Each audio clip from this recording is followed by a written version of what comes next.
towards the end. In fact, how are we doing for time so I can judge myself? Oh, wow. About 20 minutes. Yeah, Yeah, wow. doing great. It might be a bit longer than the hour today.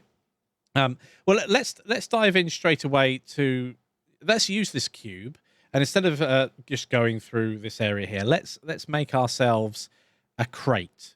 But we're not going to use anything other than the default cube to do this, and this will also have a bit of a workflow to it as well. And I've accidentally closed this down. I thought I just minimized it, but I didn't.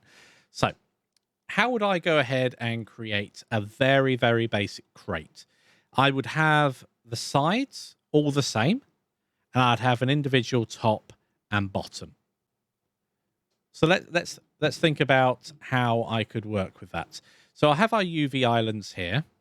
In fact, I might go over this real quick and make sure it is all one color. Oh, I selected the wrong one. I wanted image editor. Let's go to paint. And do I want blue? Probably don't want blue. Let's go for a more neutral color to begin with, and just get rid of everything that's on there, so we're not being distracted. So I've got a couple of sides. In fact, at this point, I only just switch to the UV editing.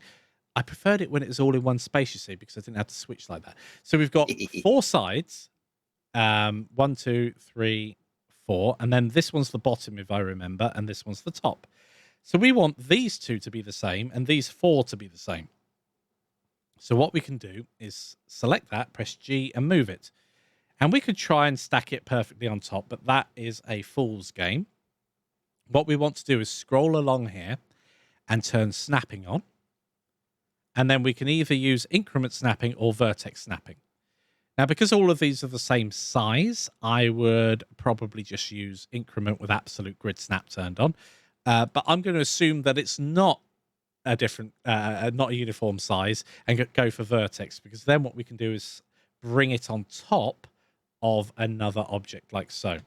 Now, one thing we don't have any idea about, so before we go ahead and do this, is the orientation of any of these faces. And so this is critical, because if I'm doing a box and the box is going to look the same on all of the sides, and one of those faces is 90 degrees, it's going to be a pain to sort out later on, or potentially really just look bad. So let's go and put an up arrow on these. So texture paint, and I want a smaller brush actually. There's a couple of ways of approaching this. We can actually change the brush itself so it is smaller. So we can open up the tool shelf here, go to its radius and turn it down to maybe, I don't know, 6. That seems good to me. Let's have black, and then we can paint. It's much smaller. Or we can use the F key. Now, F will make it larger and smaller, like so. In fact, white on white, I must remember this. Let's make everything black, so then we can see the tools that we're using. So F changes the actual size of our brush, and then Shift and F controls the strength. So how much of that color is going to be placed down. You'll also notice there's this wavy line at the top, and that is the fall off of the brush.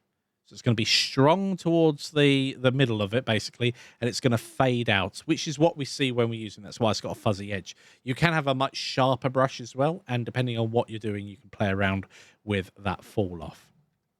Now let's switch back to white for a moment. Let's have a radius of 3 pixels, and let's go full screen on this. I mentioned that earlier, and whilst doing this, let's focus on it. Let's just put a little up arrow on each one of these faces, and then we can actually have a look on our model and see which way these actual faces are oriented.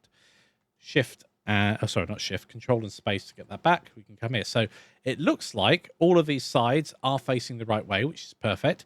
Now, is the top and the bottom facing the same way? It is. Excellent. So we've done a sanity check, which means that anything that we're about to paint will look the same on the top and the bottom. But if you wanted it to perhaps be mirrored on the bottom instead, then you might want to rotate this face 180 so that it was facing this way instead.